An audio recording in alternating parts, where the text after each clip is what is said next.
Hello, MotoAmerica fans. It's time for another episode of Off Track with Carruthers and Bice. You'll laugh, you'll cry, and you may even learn something from this unlikely pair and their special guest. The mic is yours, Paul and Sean.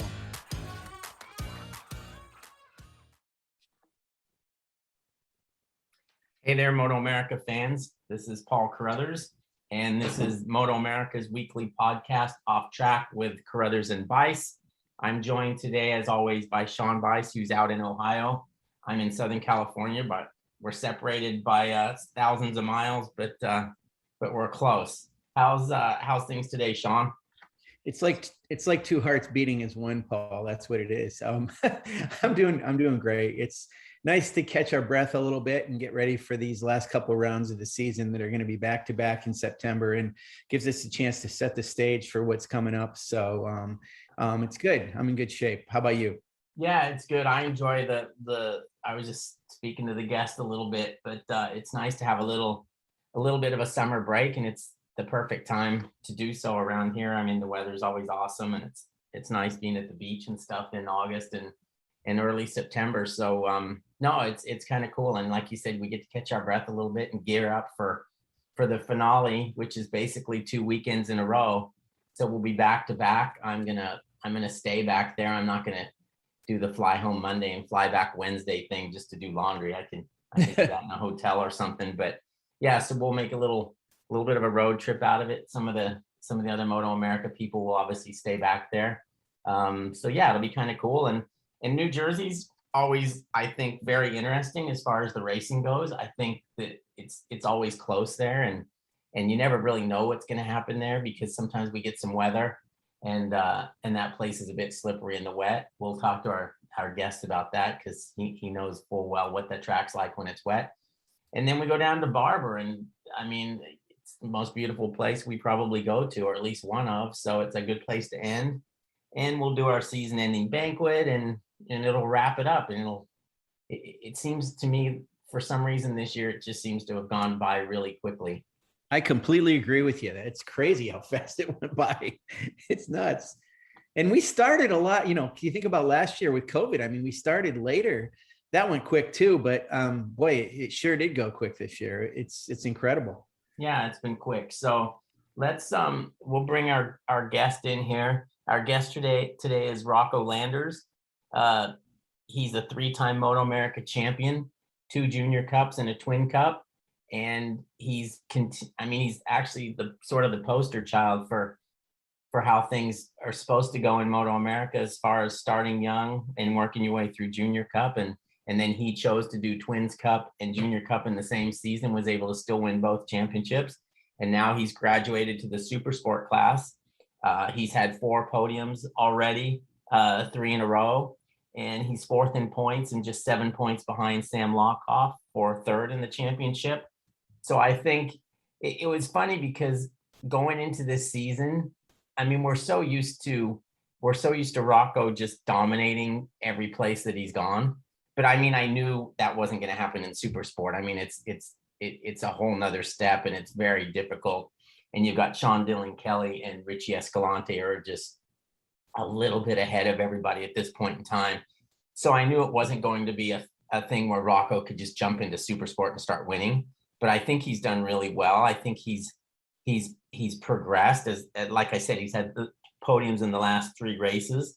So I think he's taking the right path to be successful. And I think he knows what he has to do to get to that next level, which is Sean Dillon and Richie. So we're going to talk to Rocco now. How are you today, Rocco? I'm all right. How you guys doing? We're hanging in there. Yep. A couple of old guys.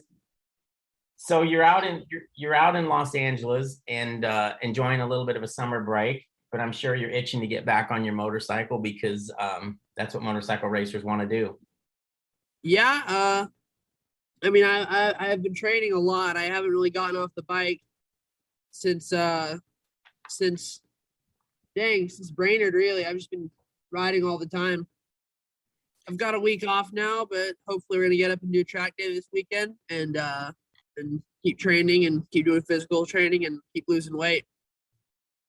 Yeah, Rocco, it sure does look like you do a lot of training. It's funny. I knew that Chris Parrish was sticking around after our round at pit race to race in that wear round. So I decided to go on there and just kind of look. And I didn't realize you were going to be there. So all of a sudden I'm going through the classes and I see Rocco Landers at the top of several of the classes there. So it's cool that you stuck around too. You did 2 weekends in a row at pit race and definitely got a lot of seat time last weekend. So you had an awesome weekend, huh? You won a lot of races.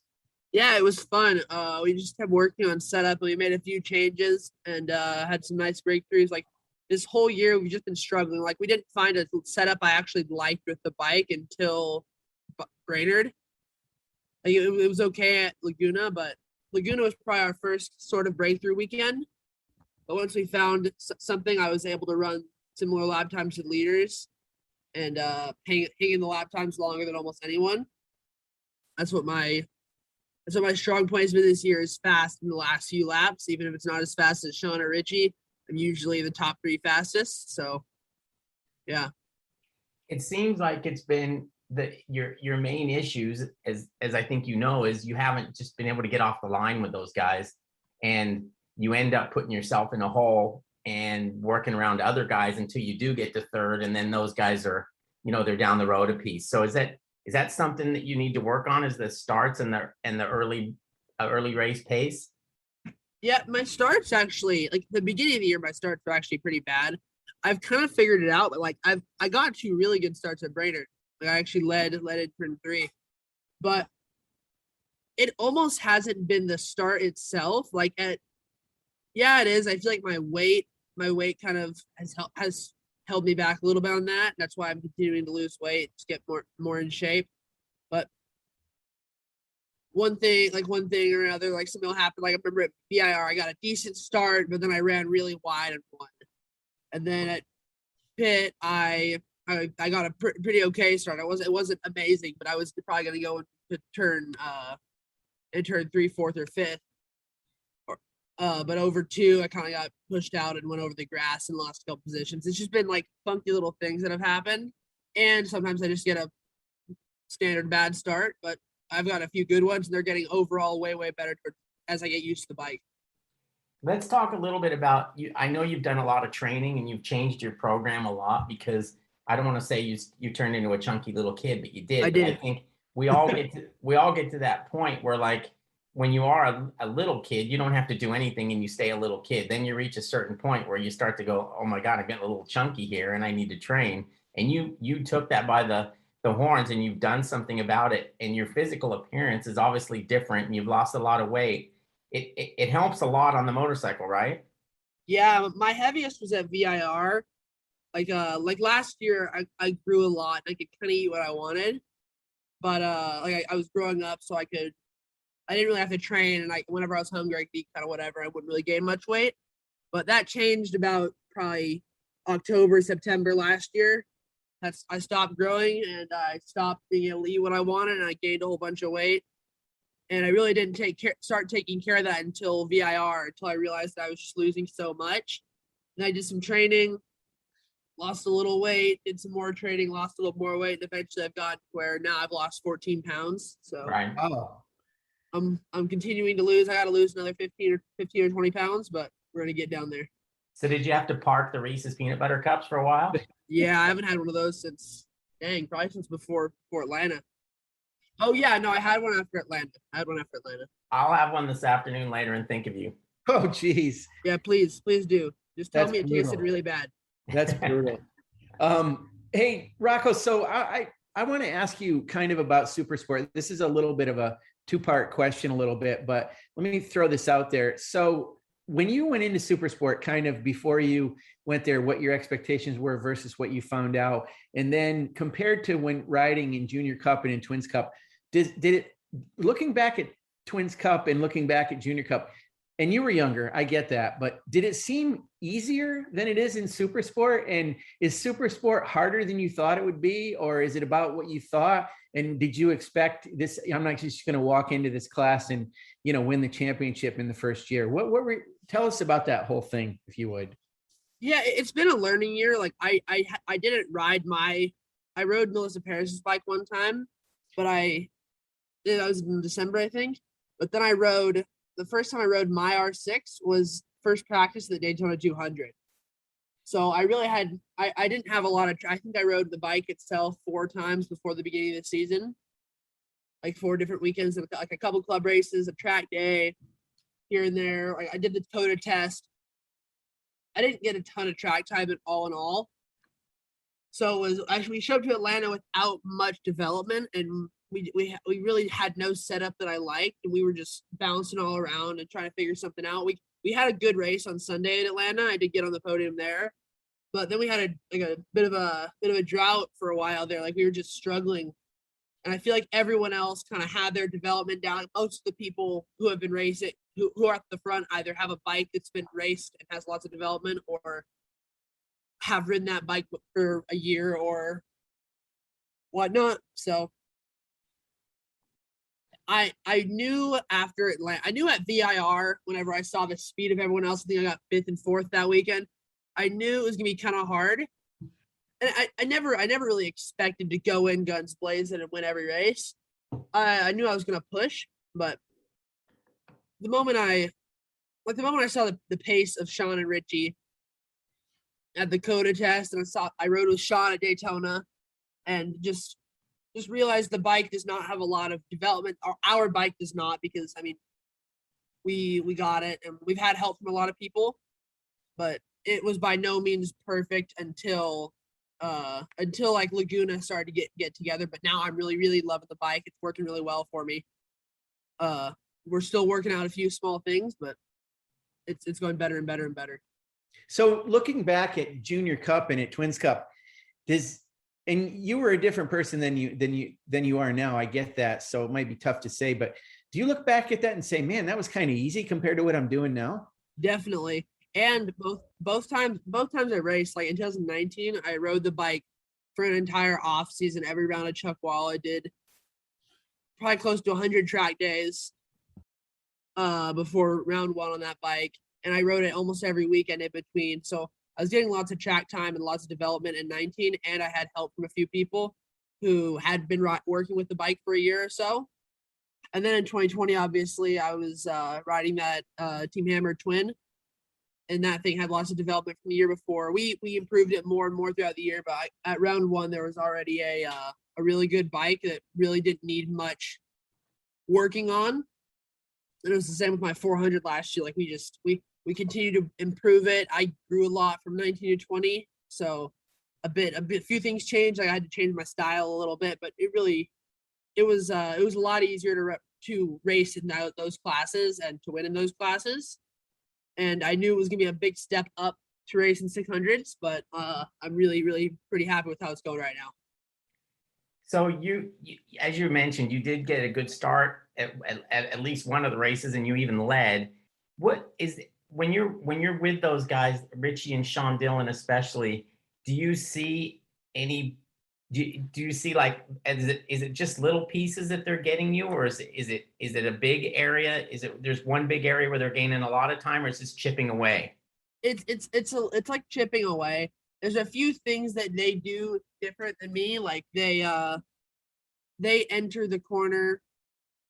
They enter the corner a little slower than I do, but like they like mid corner, they get the bike stopped and turned and get out. Like I'm still changing my riding style to suit the 600, because I'm still kind of sounds funny, but I'm still riding it like I would ride the Twin or the 400, sort of like a lot of entrance speed, a lot of mid corner speed, use a lot of track, but that's not the way you ride one. And I'm still getting used to it, and I'm still like it's kind of hard, because when I go to a track that I don't know well, my modus operandi is to go do the 400 and 650 lines. Right, but that makes sense. But then it makes it kind of difficult to get fast right off the bat. And whenever I'm around them, usually it'll change, but sometimes I'm not around them until the race, and then I have to like think on the fly and work. So you're having a good season in Supersport. It's your first season in Supersport. What is this? What is this? Where does this lead you, do you think? I mean, do you need another year of Supersport? Would you think about jumping to stock 1000? Does it depend on other outside factors? What's the plan going forward from here, or do we not have one yet? Well, we're not sure what we're gonna do next year. We've got some ideas, but we're not entirely sure. We're just going from race to race right now. We're gonna train a ton this off season, and just keep pushing and hopefully get better results next year. But we're not sure what we're gonna do yet, but hopefully soon we'll have some ideas and be able to let you know. Yeah, we'll be anxious to find out about that, Rocco. And we always know you're looking at opportunities kind of globally for what's going on. So, but we always hope you stay in our paddock, not only because of your skills, but you're terrific to have around anyway. So, speaking of that, this next question. So, we've always seen you around the paddock. You're great about, being friendly with a lot of the riders and encouraging them. And this morning I was actually on Brian J. Nelson's website, and I was looking around for some photos, and I came across these ones of you on the wall earlier in the season. I don't remember which round it was, but Matthew Skoltz was with you. And it surprised me a little bit because I didn't even know. I mean, I know Matthew talks to riders and you talk to riders. I didn't know that he looked like he may have been giving you some advice or talking to you. And how much do you seek out, or do they come to you? I mean, how does that work? Does Matthew help you? And what other riders in the paddock do you seek the advice of, or do they come up to you and talk to you about, your racecraft or whatever? Yeah, sometimes I'll have questions. I think I actually remember what you're talking about was Atlanta during race 2 after the first start, because they red flagged it. I got a terrible start that round. That was my worst starts of the year. I got on turn 1 from 3rd to 9th or 10th. And he was there and he came up to me. He's like, hey, just try this, lean forward a little bit more. And it actually got my next start was a little bit better. And just from what he told me, I continued to work on it. My starts were okay at BIR and pretty okay at Road America. I'm still getting used to it, but sometimes I'll go I'll see someone, I'll be like, hey, what are you doing here? What are you doing there? Or sometimes just they'll happen to walk up and say hi. I've always been friendly with Matty. I met him in 19 when I was doing Junior Cup for the first year, and he was always happy to help with any questions I had, and he'll help me. He's trained with me a few times and help me work out. Yeah, everything. That's great. It's funny. That photo reminded me, and now that you say about the starts, it's interesting with Matthew because he's struggled for a bit with starts, but he's really gotten a lot better at doing that too. So it's probably something he's sort of learned. And it's like, man, I can definitely help Rocco with that knowledge because I just kind of had to solve it myself. So that's interesting. So I want to ask you about your team this year. It's awesome that you guys have a 2-rider team and you've got Ben Glotty on your team in Junior Cup, who I absolutely think the world of, like I do you. And it's cool that you guys are there together. I mean, you've raced together in the past, but now he's in a different class than you are. And he's right in the pointy end there battling with Tyler Scott and is on the verge of possibly winning the championship if he can, keep himself ahead of Tyler. And what is the dynamic like within that team? And I mean, do you talk to him a lot in terms of, what you've learned from Junior Cup, or are you guys just a couple of boys that hang out together and you don't really need to help him too much? He knows what he's doing. Tell us about what that dynamic is like. Yeah, I met Ben in 2019 as well when he was riding for Quarterly Racing. I think I met him at Utah in his first round, but we really didn't become friends until New Jersey of 2019. We went and hung out at Gus Rodeo's house and had some fun, but after that we were fast friends, and we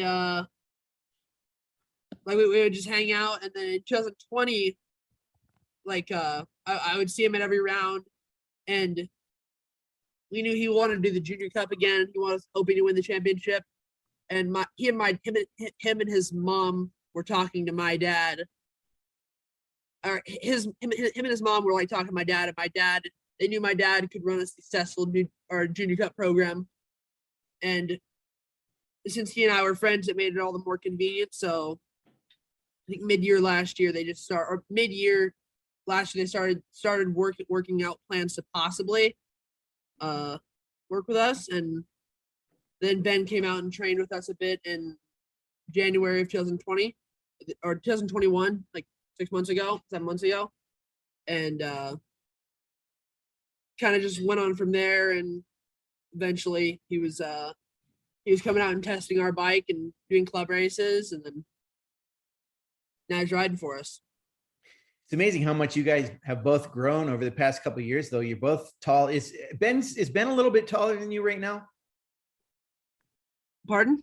Is Ben a little bit taller than you? He's like over 6 foot now. Are you? Yeah, I think Ben's like 6 foot, 1. Yeah, he is. Yeah, because it's funny because when we started racing MotoAmerica, I think when I started racing MotoAmerica, I was 4'10" or 4'11", and when I was 14, and now I'm 5'11", and Ben was probably when he started racing, it was mid-year. Yeah, So he started at Utah. He and I were probably about the same height, so we were both probably about 5 foot, 5'1". Now he's like 6'1", and I'm 5'11". So, yeah, it's crazy how, I mean, you think about, I say this all the time, but I mean, it's you, it's Ben, of course, you know, Nolan Lampkin's super tall, Jake Lewis. There's a lot of tall riders a lot more tall riders now than there used to be. I don't know. It's got to be something with GMOs in the milk or whatever's going on. Whatever it is. Yeah. Better nutrition. But, and does it bother you? Because it's funny. Some kids, all they want to do is be tall, but it seems like a lot of racers I talk to, all they want to do is not be tall. I don't want to be tall, but I mean, what am I going to do? Right. You can't do anything about it. But we've seen, obviously Loris Baz is 6'5" or whatever he is. We've seen it, and Matthew's not small either. So no, Matthew's bigger than I am. Yeah. So these guys can handle the bike, and obviously Jake Lewis, now that he's back with us again, is doing fine. So it's got to be a good incentive for you to not worry about the height. Yeah, it's one of those. It's like a double-edged sword. Being taller would naturally makes you heavier and larger, so you aren't going to get the same. I'll never be as light as someone like Cameron Bobier or Gus Rodeo or one of those people who's 5'6" or 5'7" and pretty small. And I'm naturally a bigger dude as well. Like I naturally build muscle pretty easily, and I've always been kind of strong, which again is also a double-edged sword. Like build muscle easily, so I gain weight pretty quickly, but I also naturally am strong. So that's great. I have like the opposite of like the Spanish racer, the average Spanish racer. They're like 5'1", super skinny, and they have to work out a ton and just get strong enough to ride. I do no upper body working out. I just do push-ups. I do light calisthenics, but I mostly just do cardio because I need to lose weight. I need to be as small as possible because, yeah. Yeah, and as you know, I'm sure building muscle's denser and heavier than even fat sometimes. So it's kind of like, that'll make you heavy just if you're got more muscle bound. Yeah. So I want to ask you, when you went to Pittsburgh for our race, did you go in there with the intention that you knew you were going to be racing where the next weekend? What was your plan in between? So we heard from the California Superbike School that we were going to go, that they were going to go there. So we were going to go there already or I was going to go there with them for the Monday, Tuesday Superbike schools. But one of my coaches there, James Toohey, and a couple other ones named Ian Ingroom and the mechanic there named JJ, they were going to do an endurance race, and then we were into endurance race. So I actually was going to go ride with them in that. We were doing pretty well, but we had a light mechanical and pushed us back a little ways. And then we happened to have my bike there and just did the endurance races. Then my mom and dad actually, and my rest of my family ended up coming home, and I stayed for the Monday, Tuesday Superbike schools. Well, talking about your family, that brings me into my next question. It's like it's obviously a real family affair. Your racing program, from sisters and mom and dad and the whole crew is surround you, and they all seem to have some sort of role in your racing program. I mean, your dad, well, both your mom and dad, they seem like they they work nonstop towards this. Is that how it actually is? Yeah, definitely. The whole family does. Like ever since I started racing, we always would all come to the track. And now my sister's racing in the ovales as well. Right. Bandit. Right. Yeah. Yep. She's riding the ovales now. She's having fun. She's improving every round. She's getting closer and closer. I guarantee she's having more fun than anyone else out there.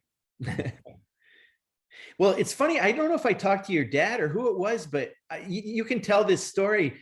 Rocco, your sister Bandit, she wasn't sure if she wanted to race, I think. And then she kind of got into it and realized how much she liked it. Is that kind of the way it went?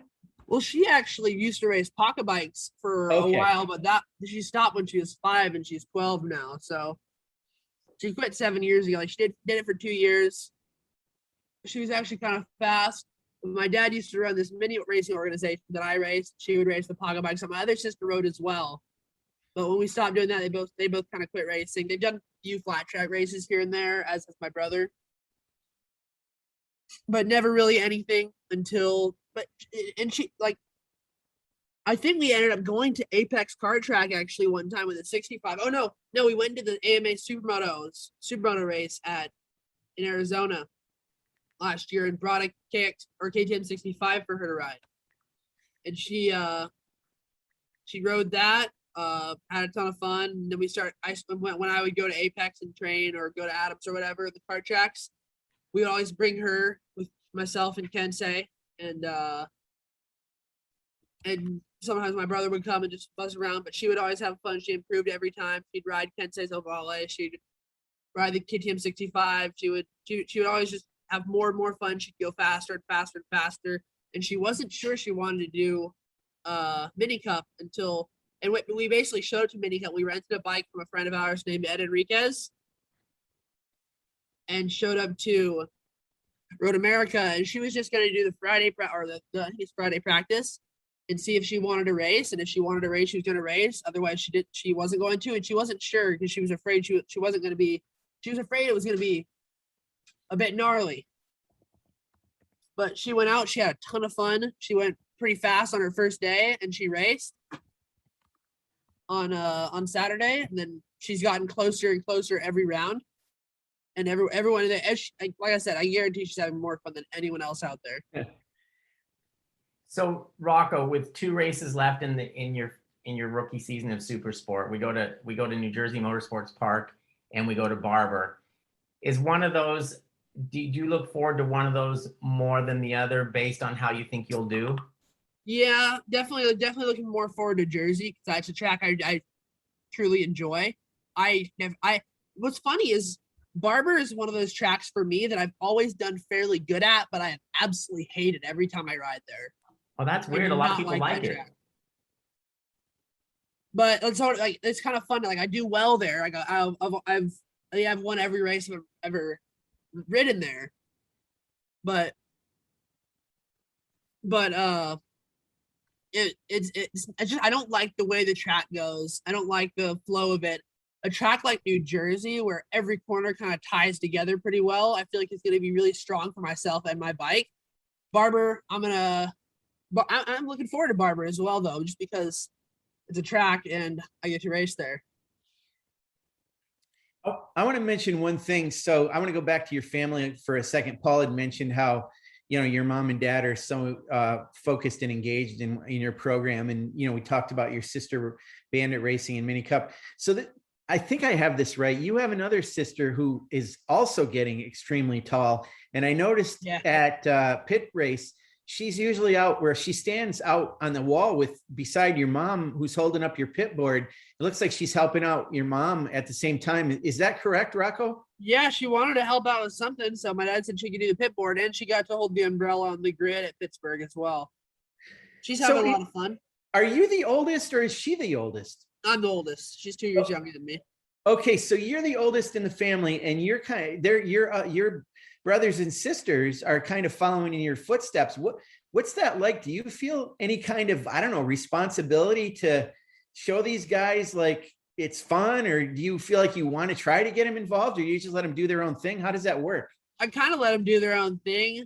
Like my brother and my sister and the older sister is 14. She's never like she rode a little bit, but it's never really been what she wants to do, and she never like she enjoyed riding, but racing was not her thing. And same with my brother, he likes to ride. He says he wants to get into racing, possibly. So he might actually be riding mini cup possibly next year if he ends up training enough in the off season. But that my sister is holding the pit board. She's it's never been her thing. She has a lot of stuff she does. And she has her things, but racing is not one of them. But she's always fun to ride. That's awesome. And I mean, it's cool about I think your little brother's name is Diesel, right? Yep. It's so he's got to get into motorsports in some way, although a diesel wouldn't be the best thing to be on, but it's an awesome name anyway. So yeah. All right, Sean, we're gonna let Rocco. He's got a training session after this where he's gonna go do a run. What kind of run do you do? Like what's the length we at on this? 13 miles. Oh, that's good. Wow. Very solid. I'm gonna do some calisthenics. Yeah. I'm gonna do some push-ups. I'm gonna do some jumping jacks. I'm gonna do some light stuff for about an hour. Then I'm gonna probably go swimming this afternoon. Oh, that's good. That's a good little program. That obviously what you've been doing is working, so keep it up. Now the hardest part's eating. I can't eat till 1 p.m. Starving. Yeah, I bet. It's called breakfast. So Rocco, thanks for joining us, and we'll obviously see you in a couple of weeks here, and we'll see if we can recognize you if you're not too skinny. Yeah. Thanks for having me, guys. Always fun. Yeah, thanks for being on, Rocco. And I want to tell the fans a couple of things. So, as I always make my appeal about the need for corner workers, and I'm still going to continue to do that. We've got these 2 rounds coming up in September at New Jersey and at Barber, and we have a volunteer system for that. And, I'll just flat out say it. We've had a couple bikes burned to the ground. That if we had a few more corner workers, I don't know if it could have stopped that, but it might have helped. And, we're always needing them. And David Hawley, our chief corner marshal, has said we can never have enough corner workers. He's never had a situation where there have been too many. So absolutely, if you want to get involved in that, again, it's the best seat in the house. And, New Jersey is a great track to see. And obviously Barber, the place is like a park there. So it's a great, enjoyable way to spend the afternoon and help us out. And I also want to give you guys a heads up on something coming up on Labor Day. We're going to be doing a Labor Day promotion. So look for our social media. We'll have some codes or a code you can put in to get some percentages off on race tickets to select races. And, we've got these last 2 coming up. So I'm assuming that, these are savings on those. So absolutely look for that, and you'll be able to save some money on your tickets. And again, thanks for joining us, Rocco, and thanks to all. Yeah, you're good. Thank you. All right, guys, you have a good week. All right. You too. Bye. Bye-bye.